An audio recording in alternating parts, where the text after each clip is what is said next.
Здравствуйте! В эфире информационный выпуск Амшик Шара. Сегодня в программе. Новый виток обострения между США и Евросоюзом. Подаст ли Вашингтон на окончательный развод с Брюсселем и стоит ли ожидать заката евроатлантизма? Стали известны победители международного конкурса на знание абхазской и русской словесности, который проводился «Обеги». В АГУ презентовали проект, нацеленный на борьбу с несанкционированными свалками. На площадке дирекции Всемирного фестиваля молодежи завершился образовательный интенсив от Центра развития молодежных медиа. Проект закона о республиканском бюджете на 2026 год рассмотрели в парламентском комитете по бюджету, кредитным организациям, налогам и финансам. Также были рассмотрены бюджетные сметы Уполномоченного по правам человека, Контрольной палаты Народного собрания и смета расходов Национального банка. Профильный комитет рекомендует вынести данные вопросы на ближайшее заседание сессии и принять их. Для проведения аудита годовой отчетности Банка Абхазии рекомендована российская аудиторско-консалтинговая группа ФБК. Члены комитета поддержали проект основных направлений единой государственной денежно-кредитной политики на 2026 год, представленный Банком Абхазии. Кроме того, члены профильного комитета обсудили вопрос предоставления льгот в части оплаты за электроэнергию. Мы должны наладить систему, при которой энергетики должны получать то, что должны получать. Если государство ввело значит, какие-то льготы, государство должно датировать вот этот порядок льгот. Мы должны вот эту систему наладить. То, что ситуация, которая происходит сегодня в энергетике, мы с вами знаем. Но не энергетики предоставляют льготу предоставляет государство. И при рассмотрении очередного финансового документа страны мы должны закладывать, в том числе мы ежегодно закладываем. В этом году там 200 миллионов, в следующем году 200 миллионов. Государство периодически закладывает на дотации этому Черноморэнерго, значит, средства, соответствующие средства. Все, что сегодня происходит вот в части льгот, именно обозначенных льгот уже на протяжении 30 лет, наносит ущерб стране, в частности энергетике. Я это скажу, это хаотичный носит характер, и он незаконный. И сегодня Министерство по финансам в первую очередь должно за это беспокоиться, что мы наносим ущерб отрасли под таким разбрасыванием всего. Если бы Министерство финансов сегодня за всех их платило бы денег, она бы обанкротилась бы. В другом смысле, что мы не понимаем, сколько человек несет ответственность за потребленную электроэнергию, чтобы льготы давать. Это он больше социальной нормы, меньше социальной нормы взял потребление на себя. И это приносит к социальной несправедливости. Для того, чтобы была социальная справедливость, льготы все должны быть отменены. И если государство считает необходимым кому-то проводить льготы, то оно его адресно датирует. Других форм не существует. И оно не должно быть. Все это приносит убытки государству и отрасли тоже. Посол Абхазии в России Алхас Квициня принял участие в 10-м посольском круглом столе, организованном дипломатической академией МИД РФ. Мероприятие собрало более 100 глав дипломатических миссий и представителей международных организаций, аккредитованных в Москве. Ключевой темой для обсуждения стали вопросы урегулирования украинского кризиса, дипломатические усилия и перспективы мирного процесса. Дискуссию традиционно открыл министр иностранных дел России Сергей Лавров. В своем выступлении глава российского внешнеполитического ведомства осветил подходы России к политико-дипломатическому урегулированию. Мы видим, как суетится Европа, как Зеленский мечется между Парижем, Лондоном, другими столицами. И то, что вот утекает в прессу, я частично сослался на это, явно говорит о том, что цель – подорвать усилия президента Трампа и его команды. Для большинства этих деятелей, типа Макрона, Стармера, Мерца, Туска, Стубба, фон дер Ляйен, Каллас, скорое завершение конфликта невыгодно просто. Они упорно бьют в барабаны войны, как принято говорить, создают коалиции желающих, наращивают военные расходы и пытаются спасти свое политическое будущее. Европейцы, конечно, вынашивают планы наращивания своих сил, средств прямо на границах союзного государства России и Беларуси.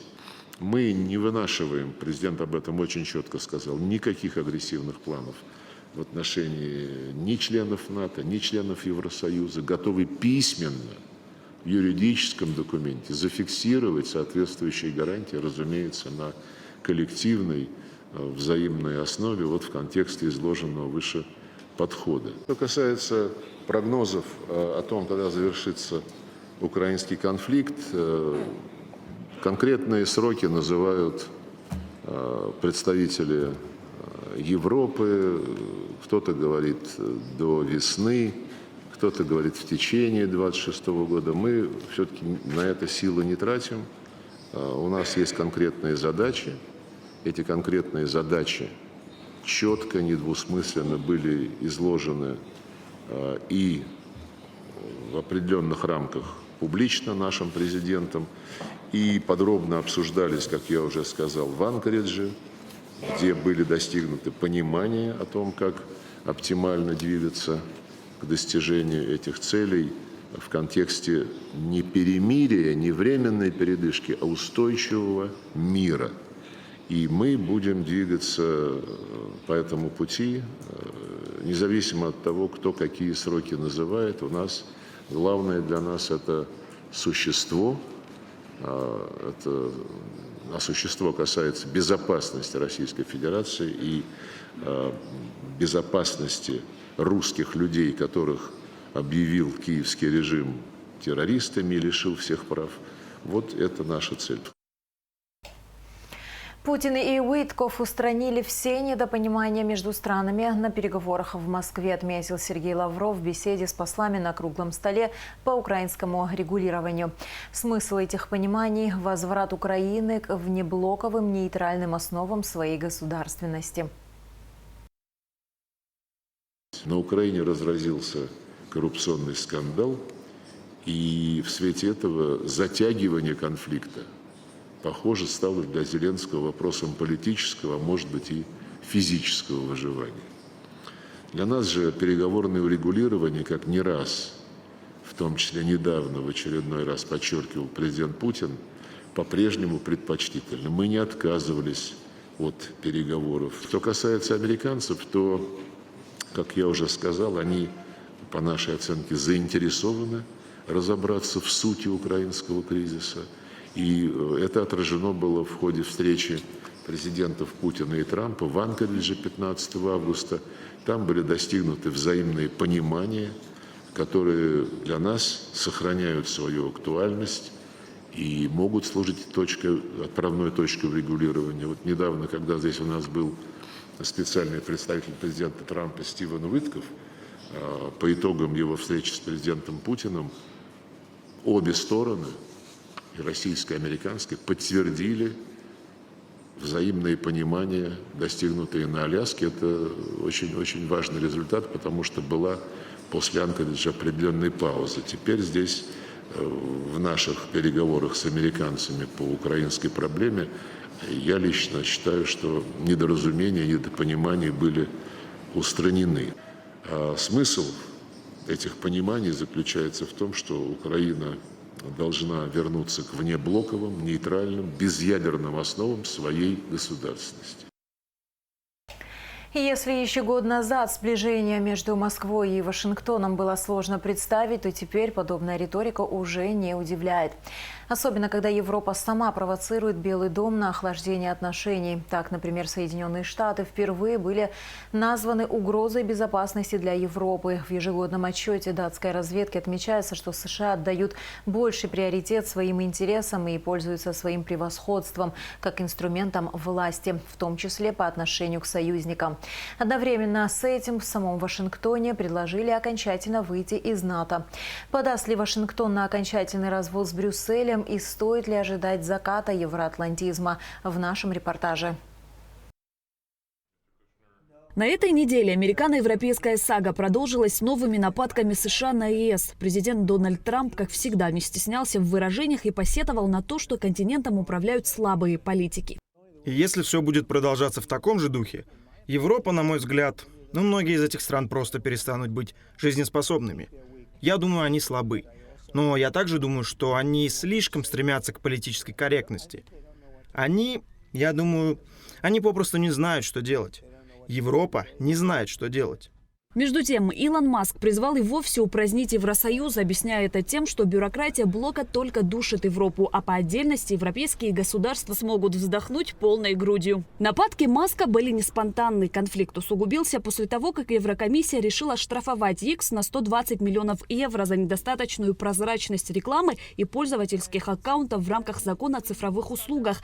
В ответ соцсеть просто удалила рекламный аккаунт Еврокомиссии. Миллиардер также раскрыл, что Еврокомиссия предлагала представителям X втайне ввести цензуру в обмен на отказ от претензий европейских властей к соцсети. Вердикт от Маска один. ЕС все больше напоминает Четвертый рейх.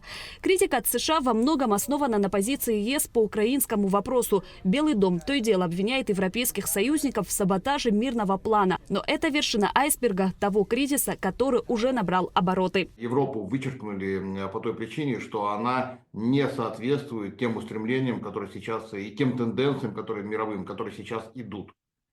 Поэтому мы исходим из того, что мы сейчас с американцами договариваемся о глобальном сотрудничестве, фактически о том, как справедливо поделить мир, скажем так, на троих: да, Китай, Россия и Соединенные Штаты Америки.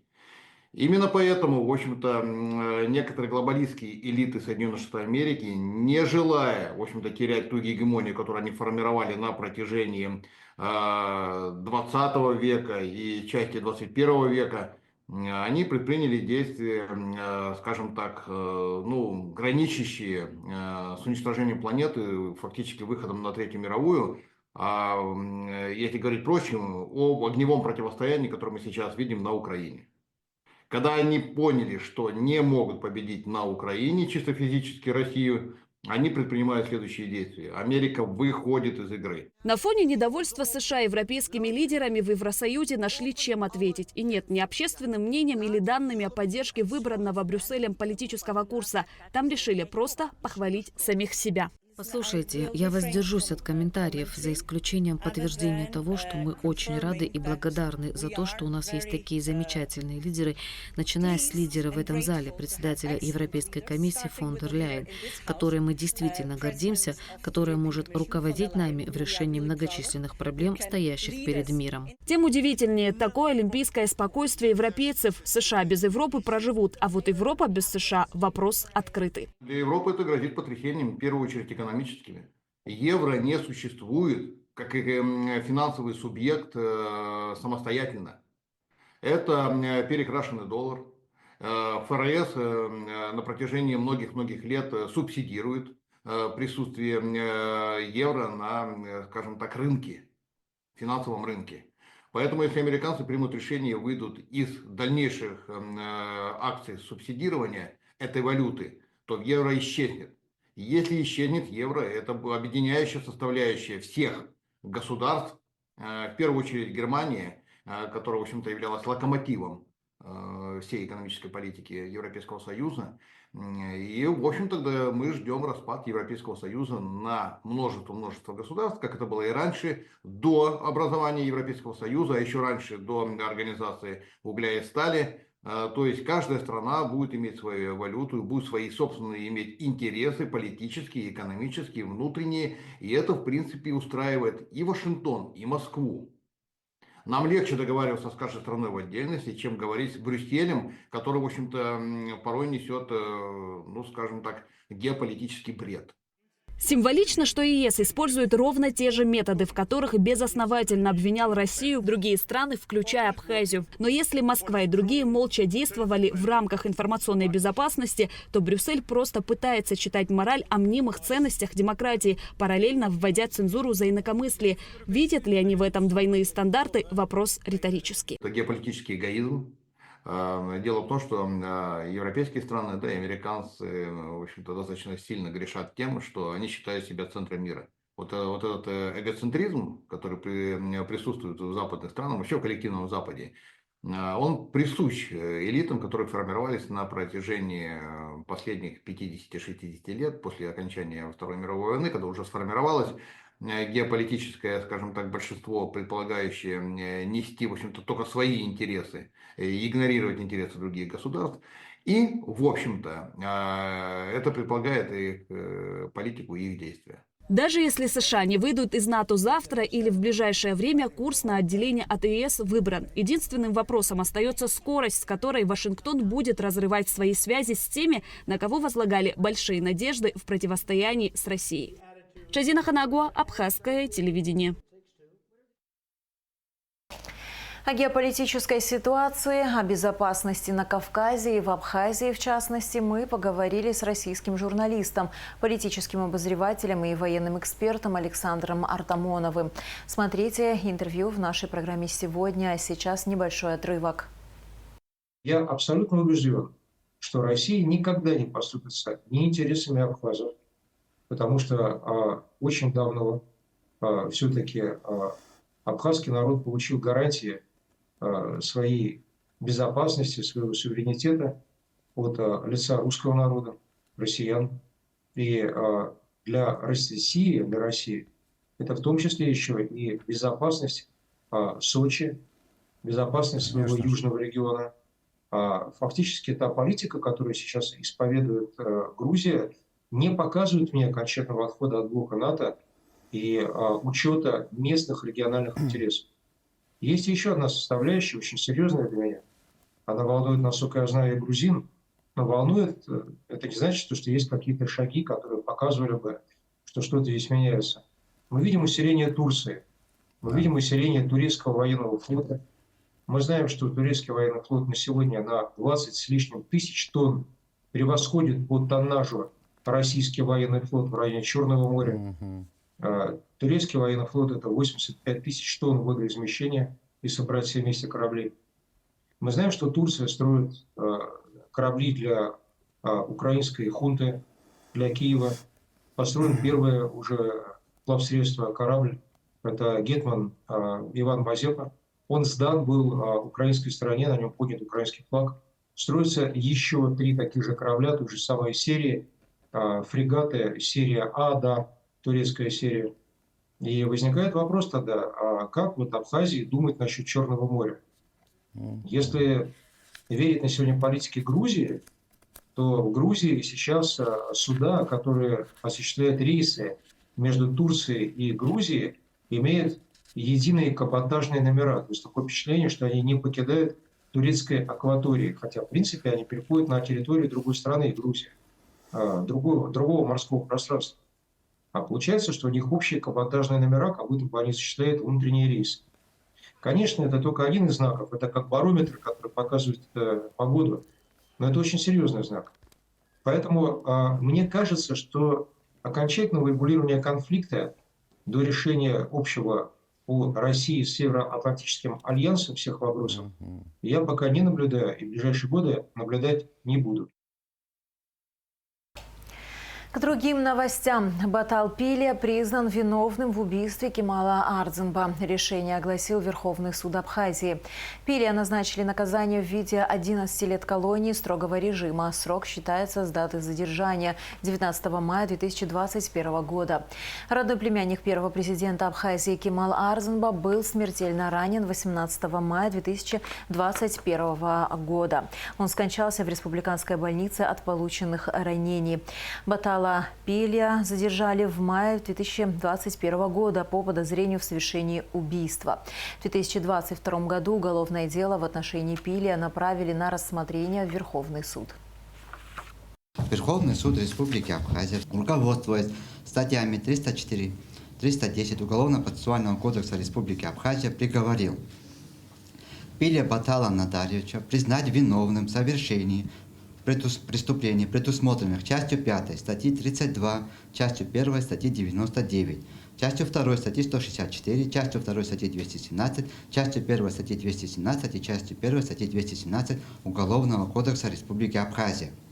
Назначить ему наказание в виде лишения свободы по части 5 статьи 32, части 1 статьи 99 Уголовного кодекса Республики Абхазия сроком на 10 лет. По части 2 статьи 164 Уголовного кодекса Республики Абхазия сроком на 5 лет. По части 1 статьи 217 Уголовного кодекса Республики Абхазия сроком на 3 года. По части 1 статьи 217 Уголовного кодекса Республики Абхазия сроком на 3 года. по части 2 статьи 217 Уголовного кодекса Республики Абхазия сроком на 4 года. На основании части 3 статьи 63 Уголовного кодекса Республики Абхазия по совокупности преступлений путем частичного сложения назначить Пилия Баталу Надарьевичу окончательное наказание в виде лишения свободы сроком на 11 лет с отбыванием в исправительной колонии строгого режима.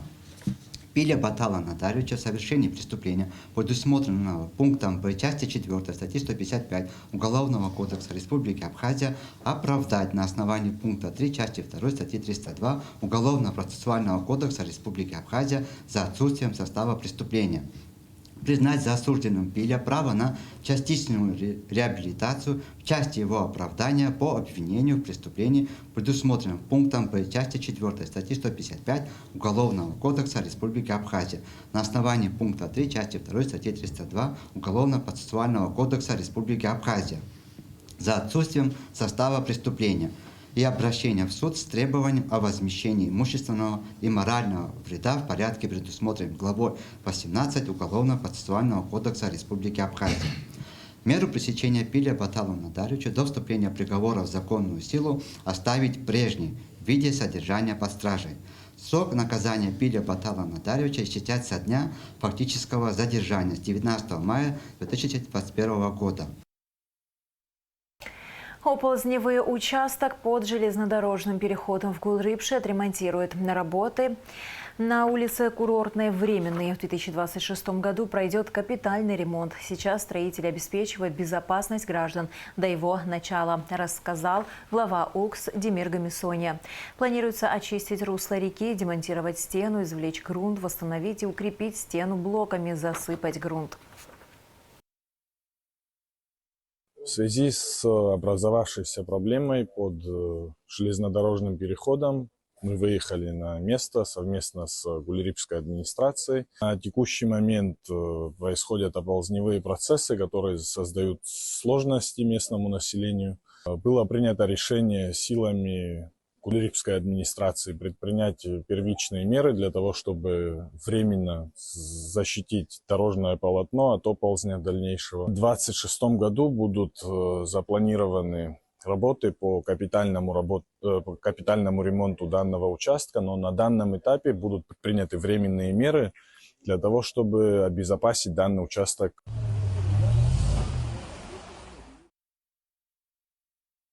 Продолжаем выпуск. Стали известны имена школьников, победителей международного конкурса на знание абхазской и русской словесности, который проводился АБИГИ, Министерством просвещения и Северо-Кавказским федеральным университетом. В Институте гуманитарных исследований прошла церемония награждения призеров конкурса. Яна Шакая расскажет подробности. Около 100 учащихся из Сухума, Чимчиры, Бицунды и Будауты стали победителями-призерами 4-го международного конкурса молодежи на знание абхазской и русской словесности «Корни слова». Конкурс проводился АБИГИ, Министерством просвещения, Северо-Кавказским федеральным университетом. Поздравляю вас с победой, дорогие призеры 4-го международного конкурса молодежи на знание абхазской и русской словесности «Корни слова». Вы доказали, что слово – это не просто набор букв, это живая материя, способная творить, убеждать и менять мир. На конкурс были приняты творческие проекты, посвященные абхазской и русской лингвокультуре, устному народному творчеству. Участники должны были в новых медийных форматах, таких как видео, аудио, подкаст, мультимедийный проект и другие, осмыслить и представить русский и абхазский фольклор, записать декламацию отрывков из своих любимых художественных произведений. Мы всегда рады принимать таких талантливых людей в Абхазском институте гуманитарных исследований. Вот уже 4-й год совместно с Северо-Кавказским федеральным университетом и Министерством просвещения Абхазский институт гуманитарных исследований проводит очень нужный конкурс на знание фольклора, литературы. Это очень важно. Всегда выбираем талантливых, очень хороших детишек, которые думают, пишут, сочиняют, показывают свою культуру. Андрей Куля, ученик второй школы имени Пушкина, и его товарищи сняли видеоролик о жизни в Абхазии известного российского и абхазского прозаика Фазиля Искандера. Да, мы с компанией захотели снять видео, потому что было очень интересно узнать. И нам учитель порекомендовал тему про Фазиля Абдовича Искандера, рассказала то, что мы можем пойти на разные места, в садик, к дому, груша Фазиля Искандера, и так мы поняли то, что это наша тема, и решили рассказать. Мы снимали в компании, но преподавателя не было, но она нам очень помогала, содействовала, да, нам видеофрагменты скидывала, которые мы вставили, да. В первую очередь хотелось бы поблагодарить организаторов конкурса за такое прекрасное мероприятие, потому что оно явилось точкой объединения учеников не только внутри класса, но и внутри школы. Потому что участвовали дети разных возрастов. Самые младшие у меня были 4-классники, и старшие – это 8-классники, которые все с энтузиазмом взялись за работу. Я думаю, что это только отправная точка для будущих талантов и будущих звезд. Для меня было большим открытием. Многие звездочки зажглись во время подготовки к конкурсу. Было очень интересно и подбирать темы для работ, и участвовать в процессе съемок. И, конечно, мы очень довольны результатом, и сами ребята открыли в себе новые таланты. Конкурс «Корни слова» направлен на укрепление культурных связей между Россией и Абхазией, поиск новых талантов в сохранении культурного наследия двух народов. Яна Шака, Раму Камки, Абхазское телевидение. Проект «Экологический патруль» презентовали в АГУ. Главная цель проекта – борьба с несанкционированными свалками. В рамках мероприятия студентов АГУ познакомились с современным цифровым инструментом для мониторинга несанкционированных мусорных свалок в Абхазии. Аэлита Рутинян была на презентации. Молодые люди увлеченно следят за ходом мероприятия, ведь такие проекты, как «Экологический патруль», позволяют не только узнать для себя что-то новое, но и принести пользу обществу. Про это мероприятие я еще была наслышана от своих друзей, и я считаю, что это очень важное мероприятие, в котором должен принять участие каждый, который учится здесь и не только, так как это является очень важным для сохранения чистоты окружающей природы. «Экологический патруль» – приложение для выявления несанкционированных свалок на территории Абхазии. Инициатива позволяет каждому желающему стать общественным инспектором. С помощью специального чат-бота в телеграм-канале пользователи смогут оперативно сообщать о выявленных свалках, отправляя фотографии, данные геолокации. Это создаст систему оперативного сбора информации для последующей ликвидации загрязнений. Сегодня мы с гордостью можем заявить о том, что проект успешно реализован.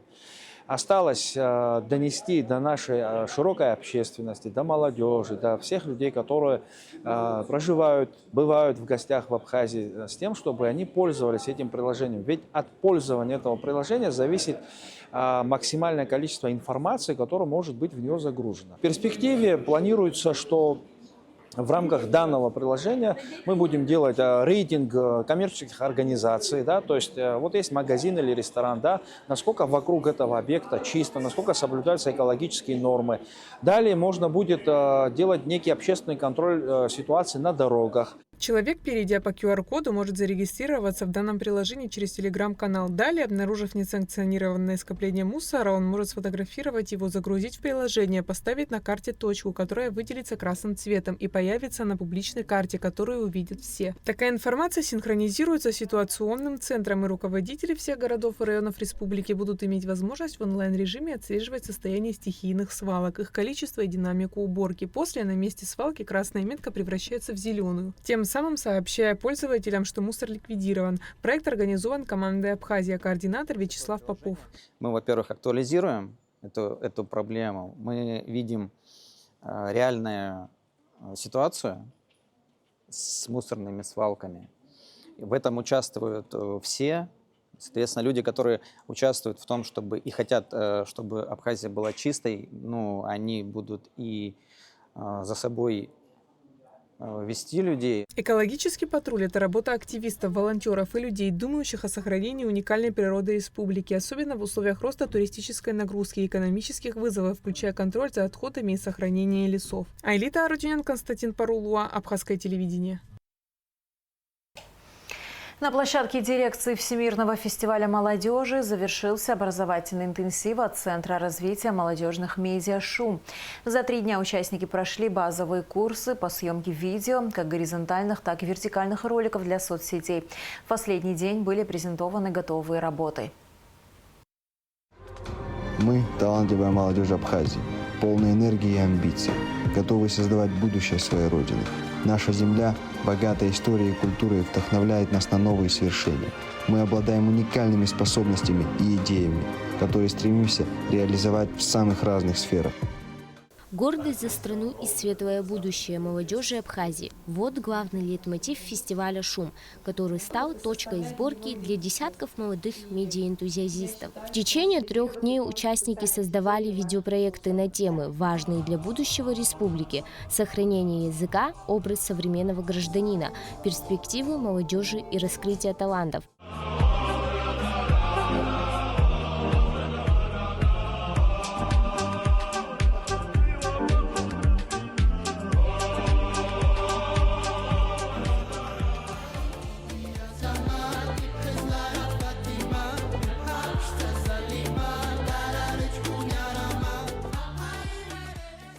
Студенты сумели за короткое время снять, дать дикторский текст, смонтировать и показать ролики.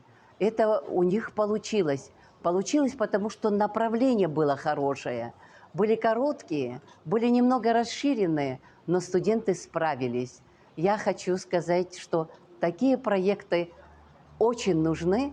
Нам, преподавателям, это очень помогает, потому что они получат то, что мы, скажем, не додали, то, что мы не успели им сказать. И это дополнение к нашим лекциям, дополнение к нашим практическим занятиям. Спасибо вам большое. Фестиваль «Шум», вы супер. На практических занятиях участники осваивали сторителлинг без бюджета, съемку на смартфон и базовый монтаж. Важный акцент – работа с локальным контекстом. Команды придумывали идеи для роликов о сохранении абхазского языка и народных промыслов. Идея провести фестиваль возникла не случайно. Это результат долгой работы и сотрудничества. Летом и осенью 2025 года молодые специалисты в сфере медиа из Республики Абхазия в 2 потоках посетили Калининград, молодежный форум медиаспециалистов «Шум». Это были 2 интенсива, где ребята получили определенные навыки в своей специфике и уже, вернувшись в Абхазию, начали заниматься непосредственно своей деятельностью. И вот тогда сформировался запрос на то, чтобы привести «Шум» в республику. Вот, собственно говоря, сегодня мы были очевидцами результатов работы между коллективом, представляющим дирекцию «Шума», и студентами Абхазского государственного университета. Второй день был посвящен производству контента. Команды снимали материал в разных уголках Абхазии, а затем монтировали ролики под руководством профессионалов. Техническую поддержку обеспечивали организаторы, предоставляли микрофоны, стабилизаторы и ноутбуки. Несмотря на насыщенную программу, участники нашли время поделиться своими эмоциями от фестиваля. Нам вообще все очень понравилось. Много для себя я извлекла из этого форума. Я вообще до этого тоже занималась так монтажем видео часто, но теперь я знаю, как намного качественнее это сделать, правильнее, как заинтересовать аудиторию, как правильно снимать. Очень много всего нам рассказали. Больше всего, конечно, мне запомнился этот хук в начале видео, о котором нам рассказывали, чтобы заинтересовать аудиторию сразу же. Зашкаливают эмоции насчет этого форума. Я могу говорить, что мне очень было приятно здесь находиться очень еще долго. И я, наверное, буду дальше использовать свои способности медиа и как-то участвовать. Финальным испытанием стала питч-сессия. 8 команд презентовали 3-минутные ролики. Темы варьировались от возрождения народных промыслов до экологии Черного моря. Лучшие работы получат публикацию на платформах Всемирного фестиваля молодежи. Организаторы обещают, это не финал, а начало большого пути. Уже в 2026 году планируется масштабный медиафорум с участием гостей из стран СНГ. Агрба Милана, Абхазское телевидение. В Абхазии стартовала российская акция «Елка желаний». Елочные игрушки с письмами подопечных благотворительных фондов развесили на елке в дирекции Всемирного фестиваля молодежи.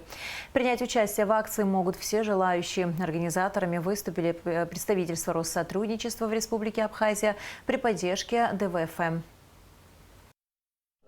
Аджба-Астанда, зимняя куртка. Настало время исполнения желаний, воплотить самые сокровенные мечты подопечных различных благотворительных фондов. Приходят волшебники со всех организаций. В игрушечных елках спрятаны самые заветные пожелания ребят. Квачахия Баграт, 9 лет. Трехколесный электромотоцикл. Ребята Исполним? показали свои мечты прям очень конкретно. И вы прям... Спасибо большое за такую возможность. Я думаю, что наших усилий хватит для того, чтобы вот этим деткам принести радость на праздник. На сегодняшний день на елке около 20 писем. Они будут дополняться организаторами до конца недели. Попробовать горный сыр в селе Псху или же посетить елку в Кремле. Да и просто получить продуктовую корзину смогут дети благодаря добрым и неравнодушным людям. Эта акция очень важна, потому что Россотрудничество вместе с «Елкой желаний» проводит эти акции по миру. И в Абхазии в этом году вместе с представительством дирекции Всемирного фестиваля молодежи в Республике Абхазия мы организовали локальную «Елку желаний» для детишек в Республике Абхазия. И очень приятно исполнять их не только какие-то глобальные заветные мечты, но мы сегодня еще на елке увидели, что есть совершенно простые, такие как продуктовая корзина со сладостями. Это на самом деле очень трогательно. Акция «Елка желаний» традиционно проводится по всей России. В этом году Владимир Путин уже исполнил 3 детских желания, тем самым дав старт ежегодной доброй инициативе.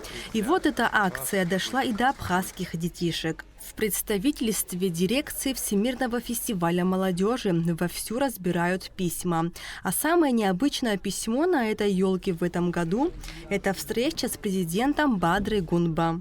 У меня сегодня 2 письма. Маленький юный Батал, кому 10 лет, мечтает увидеться с президентом Республики Абхазия, с Бадрой Зурабовичем Гунба. Я знаю, что президент нашей страны с большой теплотой относится к младшему поколению, молодым ребятам. Уверен, что в этом желании он нам, конечно же, не откажет. Что касается второго письма, вот у нас есть Давид, кому 11 лет, он изъявил желание съездить в село Псху и попробовать горный сыр. Это желание реализуем.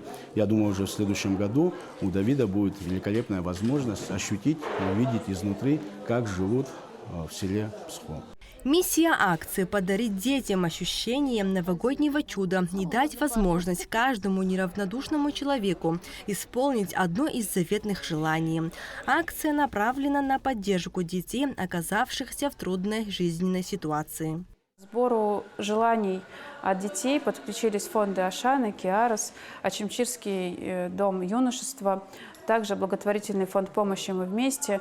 И в совокупе желания собирались со всей республики Абхазия. И сегодня это были такие первые стартовые желания. У нас еще будут желания пополняться на елке, потому что еще ряд припасен. И поэтому мы приглашаем дальше волшебников, кто хочет поучаствовать в акции «Елка желаний», снять шарик и исполнить мечту ребенка. Также еще важный момент, что шары для елки, которые здесь видите, каждый индивидуален. И у нас проходил накануне мастер-класс студенты Абхазского государственного университета с факультета искусств, расписывали их, зная, что они станут сопричастны к проведению акции «Елка желаний». Так, на станции ГУМа 23 декабря будет проходить церемония вручения подарков. Желания детишек, которые просили у Дедушки Мороза чудо, исполнятся в тот же день. Нала Чхинджерия, Камила Джопова, Абхазское телевидение. И в завершении выпуска о погоде. В пятницу 12 декабря в Абхазии ожидается облачная погода. До второй половины дня местами дождь, возможен туман. Температура воздуха ночью 5-10, днем 8-13 градусов. Температура морской воды 14 градусов.